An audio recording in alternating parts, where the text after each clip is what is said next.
So it's finally here, Mighty Morphin Power Rangers issue 104, and I gotta say, this issue was quite the interesting one, because the whole premise and the whole plot of this issue mostly takes place in a flashback, and what we see in this flashback is how Rita becomes Mistress Vile.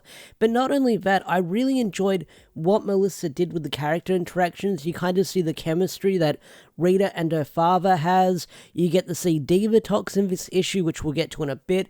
We see a bunch of other characters from later Power Rangers seasons making some cameos in this issue, but not only that, it sort of bridges the gap, and you sort of find out how Alpha 1 made it on the scene. You find out how Rita met the vessel, although that's kind of left a bit of a mystery at the end of the issue.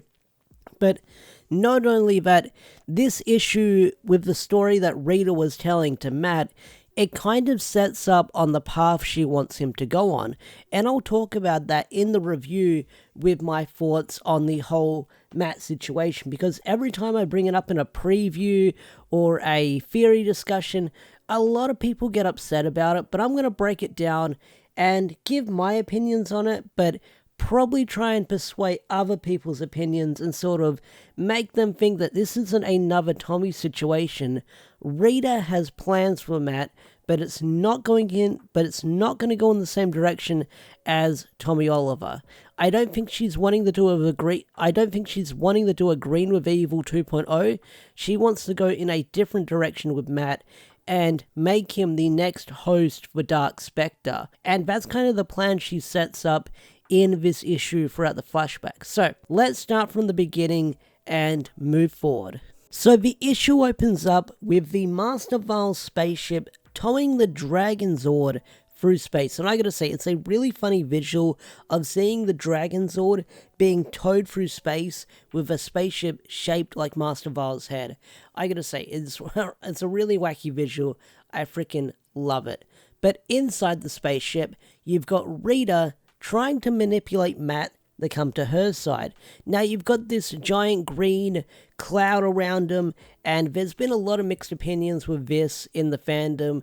If Matt is going to turn evil, we're getting another Green with Evil 2.0, but if you read the flashback and pay attention to it, and the story that Rita is trying to tell Matt is that they're two sides of the same coin. They're kind of alike, as they've been discarded and abandoned, and like she says, you are powerless, you're the spare.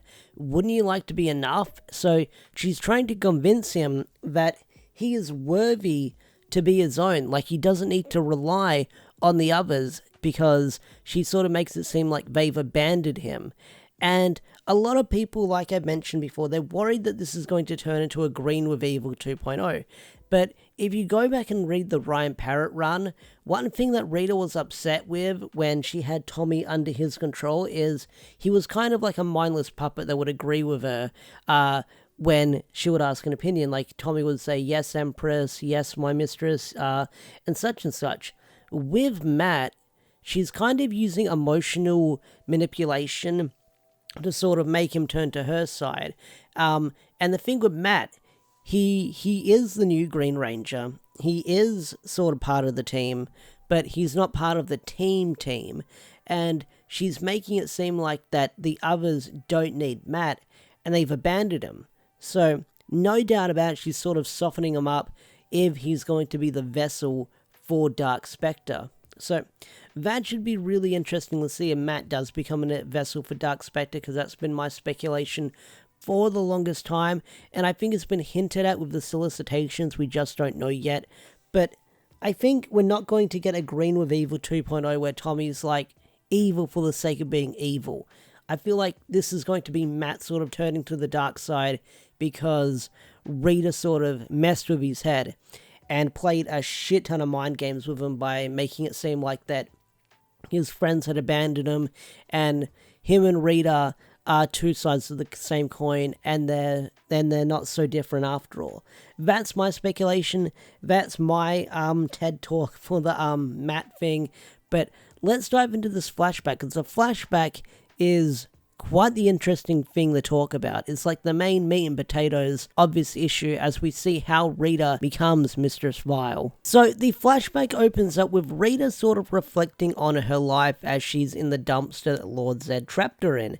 And what we get is this awesome 2-page spread of from when Rita was born to when Lord Zed sort of banished her into the dumpster. And I gotta say, seeing these moments redrawn in the comics is really freaking cool. I really enjoy it because there's moments from Go Go, MMPR, there's a moment that's from the sort of one-shot that's in Go Go Power Rangers Deluxe. I think that's what it's referencing. There's a lot of cool moments recreated here that we see throughout the series. And it's really freaking impressive. I really like it. I'm hoping that later down the line, we get to sort of see the speech bubble-less version of it, and we get this awesome sort of 2-page spread poster of it that I would love to set as a wallpaper or something on my desktop. This looks lovely. I would love to get this framed. It would look really freaking cool. But Rita's reflecting on her life, floating through space in the dumpster, and suddenly, it's picked up by none other than Divatox. That's right, Divatox from Power Rangers Turbo picks up the dumpster. And we sort of see the very first interaction of Divatox and Rita Repulsa. And this is sort of how they meet, sort of the origin story of how they meet. And I gotta say, their chemistry from them bickering in the show, you kind of see it here. It's really cool. But the whole reason why Divatox seeked out Rita was because Master Vile hired her, and Divatox's reward was to find the island that Malagor was on.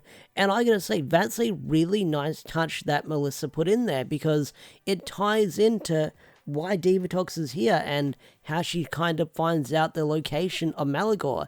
And what's really interesting is Divatox doesn't stick around for too long because she doesn't really meet Dark Spectre until Power Rangers in Space. So Divatox sort of sticks around for a while. She interacts with Rita, which is really cool.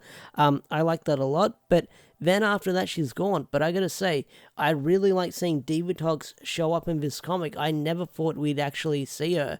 We've seen other characters like Elgar and stuff show up in Mighty Morphin before as background characters on Brielle, but seeing Divatox here was pretty freaking cool, because when I saw that ship in the preview pages, I was thinking, oh, that's just a little cameo that the artist put in there. We're not going to see Divatox in here, but no, we actually do, and she kind of plays a role in this issue. So we get to see Gamma Vile. I'm guessing this is one of the planets that Master Vile rules, and I gotta say, it's a interesting looking planet. But we get to see the interactions between Rita and Master Vile. And because Master Vile is still trying to find a host for Dark Spectre, he's gone through a couple of people, and one of them being Rita Repulsa, and a character called Mal. Now, Rita being a vessel for Dark Spectre is very interesting because it didn't work apparently, and Rita brings this up by saying his body was burnt, he's nothing but bones, and you fried half his brain. That's why he's so stupid.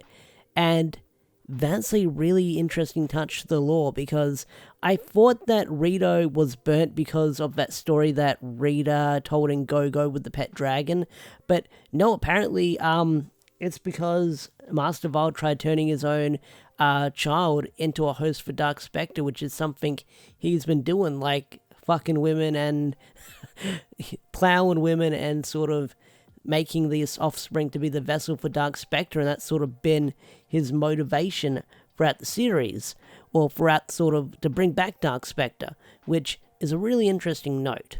And Master Vile mostly looks down on Rita. He uses her for her own personal gain to get what he wants, and you see that throughout the issue. But we get to meet Master Vile's new best friend, Alpha One. And I gotta say, I loved seeing Alpha One in the sort of Master Vile outfit. He's sort of got the shoulder pads and the cape and sort of the symbol on there. So I can just see Master Vile adopting Alpha One and being like, I shall call him Mini-Me. But Master Vile is freaking insane, and even Rita calls him out on it by saying, hey, this is a robot. Do you know that robots don't have souls? But Master Vile's like, yes, but he's evil and hates Zordon, so he must be a good vessel.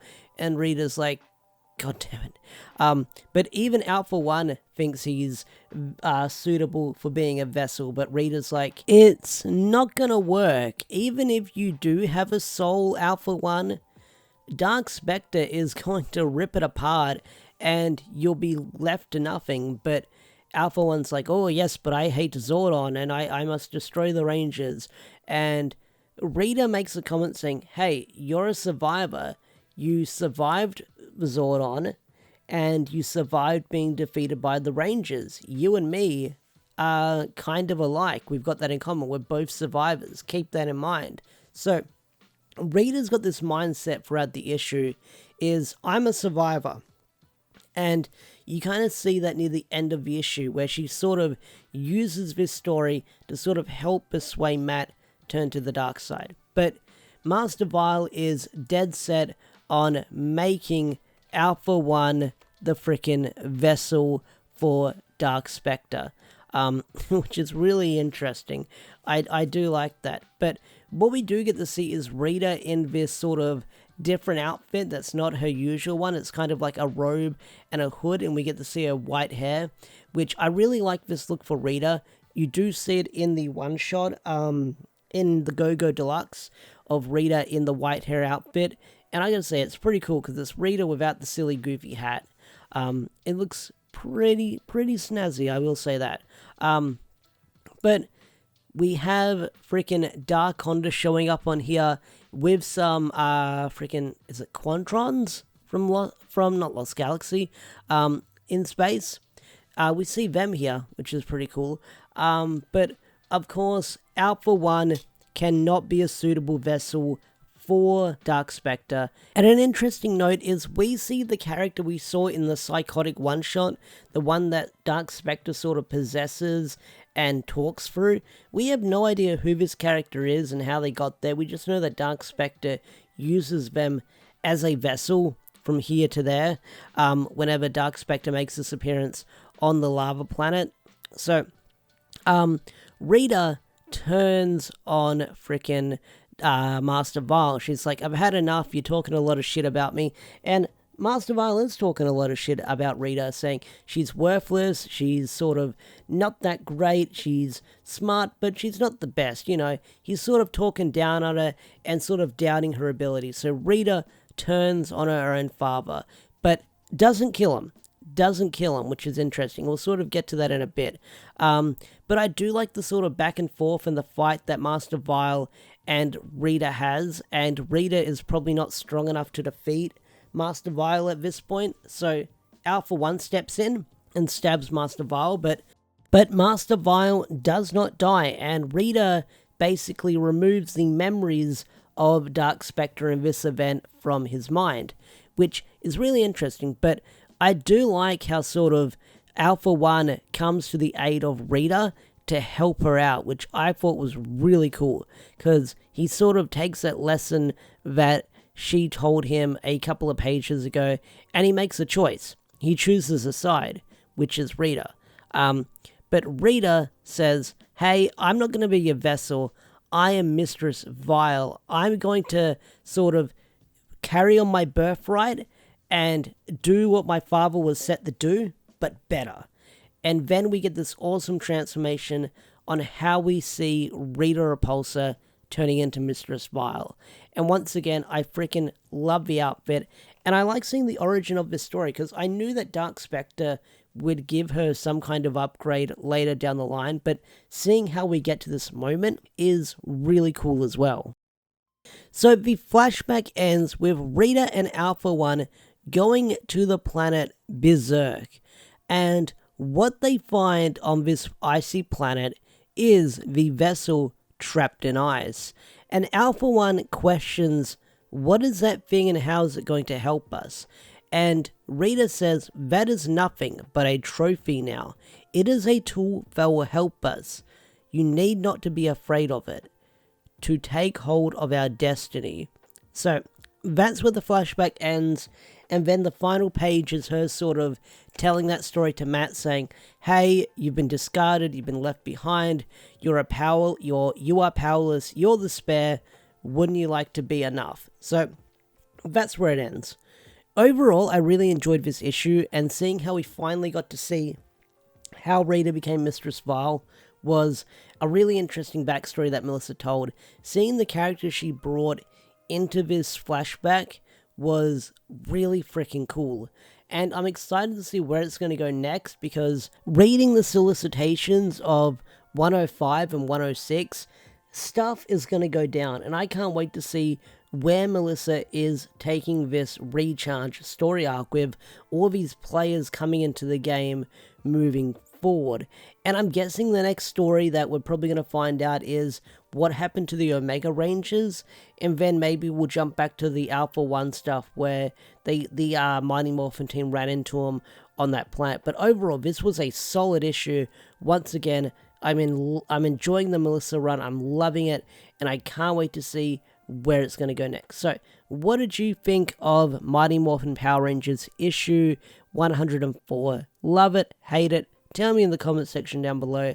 I'd love to hear your thoughts and opinions. With that said, I'm going to bring this video to a close. If you enjoyed this video, hit that like button, subscribe to the channel if you're new, and I'll see you guys later. Peace out, take care, thanks for watching. Bye.